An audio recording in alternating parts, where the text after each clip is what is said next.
Alors, bonjour chers spectateurs, aujourd'hui on va voir une leçon sur l'énonciation. Plan de travail, à savoir, qu'est-ce que la situation d'énonciation, observer ce texte, les indices d'énonciation, les indices de personne, les indices de temps et de lieu, les mots qui se comprennent par rapport au texte, les deux types d'énoncés, l'énoncé ancré, l'énoncé coupé, les textes mixtes. Alors, toutes les fois qu'on s'adresse à quelqu'un, par écrit ou oralement, on accomplit une énonciation. Le texte écrit ou oral qui résulte de cette énonciation est un énoncé. Alors, qu'est-ce que la situation d'énonciation? Alors, dans la situation d'énonciation, il y a 4 éléments. Qui parle, qui est l'émetteur, qui reçoit le message, qui est le récepteur, où se passe la scène, quel est le lieu de l'énonciation, quel est le moment où se passe la scène, quel est le moment de l'énonciation. Regardez cet exemple. Le 16 octobre, les élèves de 4e D étaient en cours d'anglais. On frappa à la porte. Le principal du collège entra et leur annonça: « Je vous présente votre nouvelle camarade qui est arrivé hier dans notre ville. Je compte sur vous pour lui faire bon accueil et l'aider à s'intégrer dans cette classe. »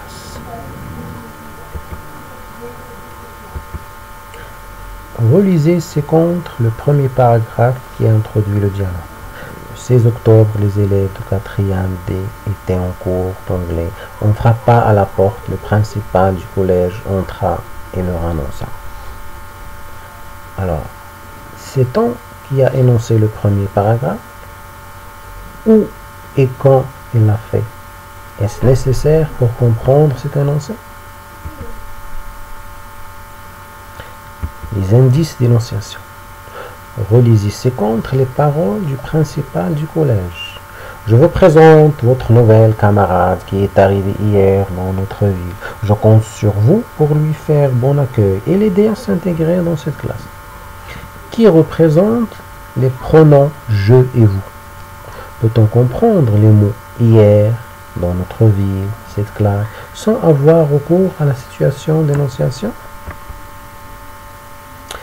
Les indices de personne. Relisez les paroles du principal du collège. Je compte sur vous. Il vient d'arriver dans notre ville.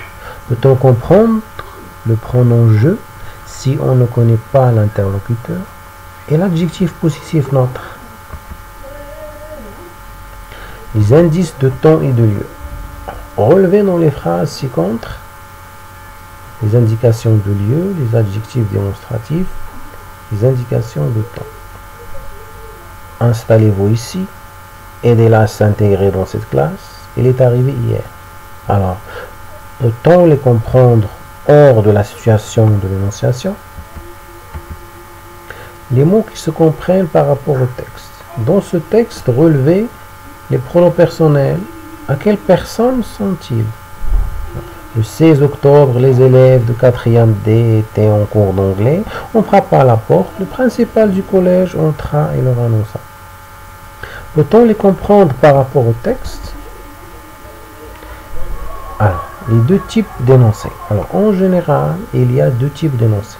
Il y a l'énoncé ancré dans la situation d'énonciation, ce qu'on appelle le discours. Ce sont les mots prononcés par le principal qui ne se comprennent que par rapport à la situation d'énonciation. Il y a l'énoncé coupé, ce qu'on appelle le récit. C'est le premier paragraphe qui introduit les paroles du principal. Alors, l'énoncé ancré. On rencontre dans les énoncés ancrés, il y a les temps de l'énonciation, le présent d'énonciation. Je compte sur vous. Le passé composé, il est arrivé hier. L'imparfait, le futur. Les types de phrases propres aux paroles impératives, aidez-la à s'intégrer dans cette classe. Interrogative, exclamative.